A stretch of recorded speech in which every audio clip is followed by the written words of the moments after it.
Hello viewers, welcome to my channel. आज हम बड़ी सोच का बड़ा जादू बुक का 9 चैप्टर का सेकंड पार्ट पढ़ने जा रहे हैं। दोस्ती करने में पहल करें। सफल लोग यही करते हैं। यह सोचना ज्यादा आसान और स्वाभाविक है। सामने वाले को पहल करनी चाहिए। उसे मेरे घर पहले आना चाहिए। पहले उसे बात शुरू करनी चाहिए। दूसरे लोग को इस तरह से नजरअंदाज करना बहुत आसान होता है।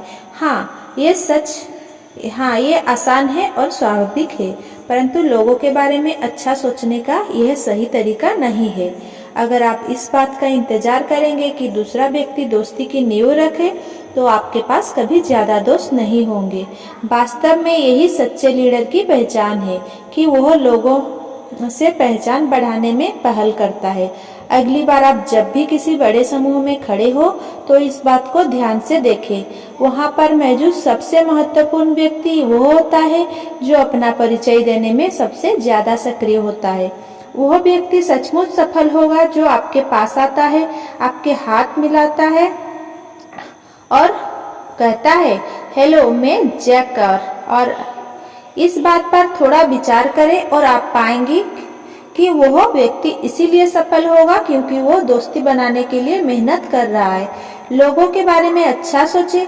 जैसा मेरे एक दोस्त का कहना है, चाहे मैं उसके लिए महत्वपूर्ण ना हो, परंतु वो मेरे लिए महत्वपूर्ण है। इसी कारण मुझे उसे करीब से जानना चाहिए। आपने कभी सोचा है कि लोग लिफ्ट का इंतजार करते समय पुतलों की तरह क्यों खड़े होते हैं? जब तक कि वे अपने किसी परिचित के साथ ना हो, तब तक ज्यादातर लोग अपने आसपास खड़े लोगों से बात ही नहीं करते। एक दिन मैंने इस बारे में छोटा सा प्रयोग करने का फैसला किया।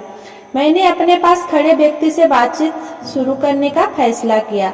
मैंने 25 बार लगातार ऐसा किया और 25 बार ही मुझे इसके जवाब में सकारात्मक दोस्ताना जवाब मिला।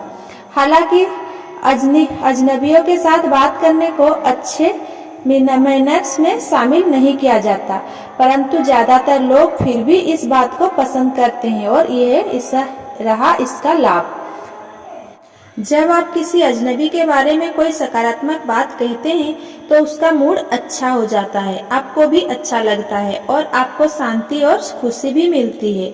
हर बार जब भी आप किसी व्यक्ति की तारीफ करते हैं, तो आप दरअसल अपने आप को लाभ पहुंचा रहे हैं। यह अपनी कार को जाड़े के दिनों में गर्म करने की तरह है। यहाँ जरा सी पहल से दोस्त बनाने के 6 तरीके दिए जा रहे हैं। हर मौके पर दूसरों को अपना परिचय दे। पार्टी में, बैठक में, हवाई जहाज में, ऑफिस में, हर जगह। यह सुनिश्चित कर ले कि सामने वाला आपका नाम ठीक से जान ले।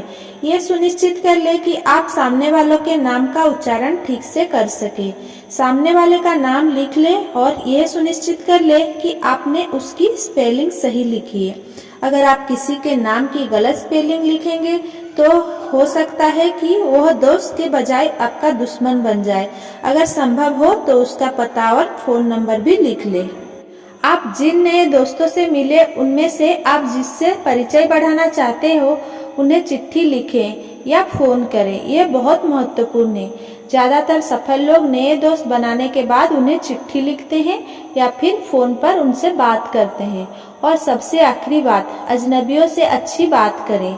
इससे आपको भी अच्छा लगेगा और आपका दिन भी अच्छा जाएगा। इन 6 नियमों पर अमल करना ही लोगों के बारे में अच्छा सोचना का सही तरीका है। एक बात तो तय है, आम आदमी इस तरह से नहीं सोचता। आम आदमी कभी परिचय देने में पहल नहीं करता। वो इस बात का इंतजार करता है कि सामने वाला पहल करे। सफल लोगों की तरह बने। लोगों से मिलने की कोशिश करे। दब्बू या संकोची ना बने। जरा हटकर काम करने से ना घबराएं। यह पता करें कि सामने वाला व्यक्ति कौन है और उसे बताएं कि आप कौन है। कुछ समय पहले मुझे और मेरे सहयोगी को किसी बिजनेस में सेल्स जॉब के आवेदन पत्रों की स्क्रीनिंग का काम सौंपा गया। हमने पाया कि एक आवेदक, जिसे हम टेड का नाम देंगे, बहुत योग्य था। वह बुद्धिमान, आकर्षक और महत्वाकांक्षी था, परंतु इसके बावजूद हमने यह पाया कि हम उसे नहीं चुन सकते, कम से कम फिलहाल तो नहीं। टेड में सबसे बड़ी गड़बड़ यह थी, वो दूसरे लोगों से पूर्णता की उम्मीद करता था। टेड टेड छोटी छोटी बातों पर चिढ़ जाता था, जैसे व्याकरण की गलती से, सिगरेट का गुल खिलाने वाले लोगों से या मैचिंग के कपड़े ना पहन। जब हमने टेड को उसकी इस आदत के बारे में बताया तो उसे आश्चर्य हुआ, परंतु वो यह काम करने को इच्छुक था। इसलिए उसने हमसे पूछा कि वो अपनी इस कमजोरी को किस तरह दूर कर सकता है। हमने उसे 3 सुझाव दिए। पहला, यह जान ले कि कोई व्यक्ति पूर्ण नहीं होता।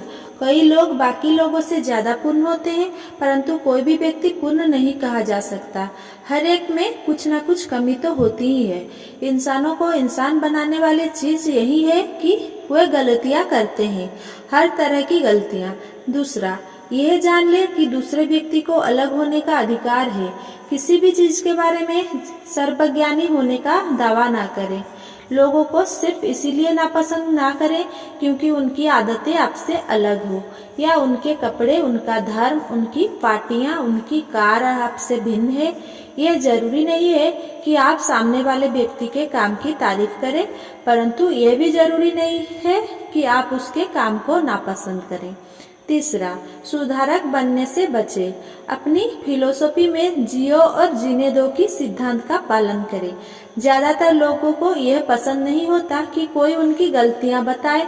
किसी के बारे में आपके विचार होना गलत नहीं है, परंतु कई बार उन विचारों को ना कहने में ज्यादा समझदारी होती है।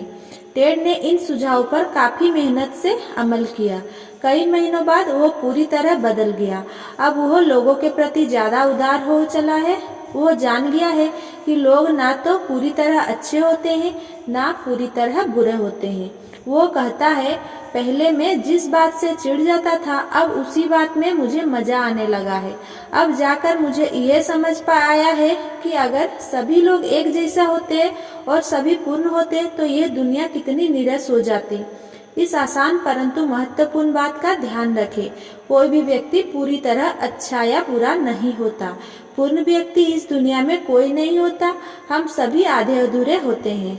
अब अगर हम अपने चिंतन को नियंत्रित ना करें तो हमें हर व्यक्ति में बुराई दिख सकती है, परंतु अगर हम अपने चिंतक को नियंत्रित कर लेते हैं तो हम हर व्यक्ति में अच्छाई भी खोज सकते हैं। इसे इस तरह से देखें, आपका दिमाग एक मानसिक ब्रॉडकास्टेशन है। इस ब्रॉडकास्टिंग सिस्टम में बराबर ताकत वाले 2 चैनल हैं जिनके माध्यम से ये आप तक संदेश पहुंचाते हैं। चैनल P यानी पॉजिटिव सकारात्मक चैनल और चैनल N यानी नेगेटिव यानी नकारात्मक चैनल। आइए अब देखें कि आपका ब्रॉडकास्टिंग सिस्टम किस तरह काम करता है। मान लें कि आपके बॉस, यानी कि हम इनका नाम मिस्टर जैक्सन रख लेते हैं, ने आपको अपने केबिन में बुलाया और आपके काम का मूल्यांकन किया। उन्होंने आपके कई कामों की तारीफ की और साथ ही आपको कुछ सुझाव भी दिए कि आप अपने काम को किस तरह बेहतर तरीके से कर सकते हैं। आज की रात यह स्वाभाविक है कि आप उस बारे में सोचें। अगर आप चैनल N को चालू करते हैं तो वहां पर उद्घोषक कुछ इस तरह की बात करेगा, सावधान जैक्सन, तुम्हें नीचा दिखाना चाहता है, उसे दूसरों को परेशान करने में मजा आता है, तुम्हें उसकी सलाह की कोई जरूरत नहीं है, भाड़ में जाए उसकी सलाह। याद करो जो ने जैक्सन के बारे में क्या बताया था, वो ठीक कहता था। जैक्सन तुम्हें भी उसी तरह जलील करना चाहता है जिस तरह उसने जो को जलील किया था। उसका विरोध करो। अगली बार जब वो तुम्हें बुलाए तो तुम उसकी बात चुपचाप मत सुनो, बल्कि उससे बहस करो। या इससे भी बेहतर तो यह होगा कि तुम इंतजार मत करो, कल खुद ही जाकर उससे मिलो और पूछो कि तुम्हारी आलोचना उसने क्यों की। परंतु अगर आप चैनल P को सुनते हैं तो वहाँ उद्घोषक कुछ इस तरह की बात करता है, मिस्टर जैक्स भले आदमी है, उन्होंने मुझे जो सुझाव दिए हैं वे सचमुच बहुत अच्छे हैं। अगर मैं उन सुझावों पर अमल करूं तो शायद मेरा काम सुधर जाए और बाद में मेरा प्रमोशन भी हो जाए। मिस्टर जैक्स ने तो मेरी गलतियां बताकर मुझ पर एहसान किया है। कल ही मैं जाऊंगा और उनकी रचनात्मक मदद के लिए उन्हें धन्यवाद दूंगा। बिल ठीक कहता है, जैक्सन के साथ काम करना बहुत अच्छा है। इस मामले में अगर आप चैनल एन की बात सुनेंगे तो हो सकता है कि आपके संबंध आपके बॉस से खराब हो जाए और आप कई गलतियां खतरनाक हरकत कर बैठे।